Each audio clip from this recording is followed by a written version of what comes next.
Chamakkal government LP. സ്കൂളിൽ Indian മാധ്യമ ദിനത്തിന്റെ ഭാഗമായി വിവിധ പരിപാടികൾ സംഘടിപ്പിച്ചു. 1780 ജനുവരി 29-ന് ബംഗാൾ ഗസറ്റ് എന്ന പത്രം ഇന്ത്യയിൽ ആദ്യമായി ആരംഭിച്ചതിന്റെ ഓർമ്മയ്ക്കാണ് പത്രദിനം ആചരിക്കുന്നത്. 4 തലമുറകളായി പത്രവിതരണ രംഗത്ത് സജീവമായ അയ്യങ്കനാൽ കുടുംബത്തിലെ മുതിർന്ന അംഗമായ തോമസ് അയ്യങ്കനാലിനെ സ്കൂളിൽ നടന്ന ചടങ്ങിൽ ആദരിച്ചു. കുടിയേറ്റക്കാലത്ത് ഏറെ കഷ്ടപ്പാടുകൾ നിറഞ്ഞ കാലം മുതൽ ഇന്നും സജീവമാണ് പത്രവിതരണ രംഗത്ത് ഇദ്ദേഹത്തിന്റെ കുടുംബം. ചെമ്പേരി പയ്യാവൂർ മേഖലയിൽ നിരവധി വർഷങ്ങളായി പത്രവിതരണത്തിലും ലേഖകനായും പ്രവർത്തിക്കുന്ന തോമസ് അയ്യങ്കനാൽ പത്രപ്രവർത്തനാനുഭവങ്ങൾ കുട്ടികളുമായി പങ്കുവച്ചു.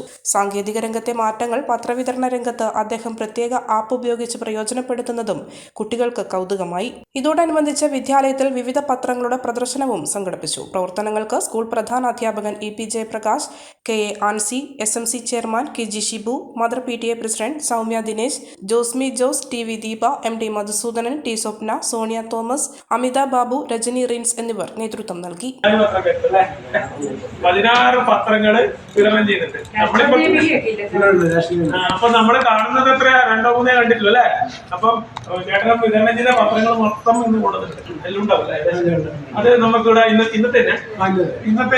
അപ്പൊ നിങ്ങൾ ശ്രദ്ധിക്കേണ്ടത് പല വാർത്തകളായിരിക്കും. ഒരേ വാർത്തകളിലെ പല പത്രങ്ങൾ പല രീതിയിലെ പത്രക്കാരായ രീതിയിലല്ല എഴുതിക്കണം. അപ്പൊ അത് കാണാനുള്ള ഒരു അപൂർവ അവസരമുണ്ട്. നമുക്ക് മൊത്തത്തിൽ എല്ലാ ക്ലാസ്സുകാരും കാണും കേട്ടോ. ഇവിടെ ഒട്ടിച്ചു വെച്ചത് ഗാന്ധിജിയും മറ്റേ എല്ലാ പ്രധാന സംഭവങ്ങളും പത്രം പഴയ പത്രം. ഇനി അറിയിക്കുന്നത് പത്രവിതരണം മാത്രമാണ്, അതോടൊപ്പം വാർത്തകൾ റിപ്പോർട്ട് ചെയ്യാറുണ്ട്. എല്ലാ പത്രത്തിലും വാർത്തകൾ കൊടുക്കാറുണ്ട്. നാട്ടിലെ എല്ലാ ആളുകളും കണ്ണൂർ ജില്ലയിലെ മിക്കവാറും സ്ഥലങ്ങളിലും അതെല്ലാ പത്രത്തിലും. അപ്പൊ എല്ലാ പത്രത്തിലേക്കും അതാണ് സവിശേഷത. ചില പത്രക്കാരെ ഒരു പത്രത്തിലേക്ക് കൊടുക്കും. നമ്മളിപ്പോ ടോമസേട്ടന് കൊടുത്താലും ടോമസേട്ടൻ എന്ത് ചെയ്യും? ഈ 14 പത്രത്തിലേക്കും വാർത്തകൾ കൊടുക്കും. സാധാരണ പ്രാദേശികമാരൊക്കെ ഒരു ഏരിയ ഉണ്ടാവും. നമുക്ക്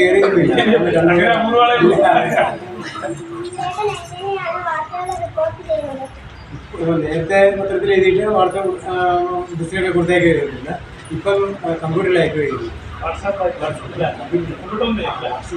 പണ്ട് പത്രത്തിൽ വാർത്ത ഇങ്ങനെ എഴുതും, എന്നിട്ട് ബസ്സിന് കൊടുത്തു കൊടുക്കും കണ്ണൂരേക്ക്. എന്നിട്ട്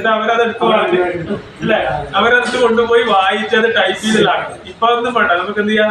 ഡിറ്റിക്ക് കയ്യിൽ വെച്ചിട്ട് മൊബൈലിൽ ചെയ്തിട്ട് മൊബൈൽ വഴിയോ അല്ലെങ്കിൽ കമ്പ്യൂട്ടർ വഴി മെയിൽ അല്ലേ? മലയോരത്തിന്റെ സ്വന്തം പ്രാദേശിക ചാനൽ എ ചാനൽ.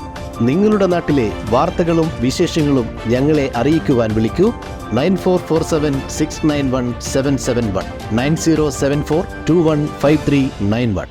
നിങ്ങളുടെ നാട്ടിലെ വാർത്തകളും വിശേഷങ്ങളും ഞൊടിയിടയിൽ അറിയുവാൻ ഏജനറ്റ് ന്യൂസ് ചാനൽ സബ്സ്ക്രൈബ് ചെയ്യൂ. ഓരോ നിർമ്മിതികളിലും വ്യത്യസ്തതയുണ്ട്. അവ ഓരോന്നും കൂട്ടിയോജിപ്പിക്കുവാൻ വർഷങ്ങളുടെ പാരമ്പര്യമുള്ള ഒരു നാമമുണ്ട്. Woodmart. Sofa set, bedroom set, dining table set, wardrobe and coat, fancy light തുടങ്ങി ഒറ്റനിലയിൽ നോക്കത്താ ദൂരത്ത് ഫർണിച്ചറുകളുടെയും ഏറ്റവും വലിയ വ്യാപാര സമുച്ചയം.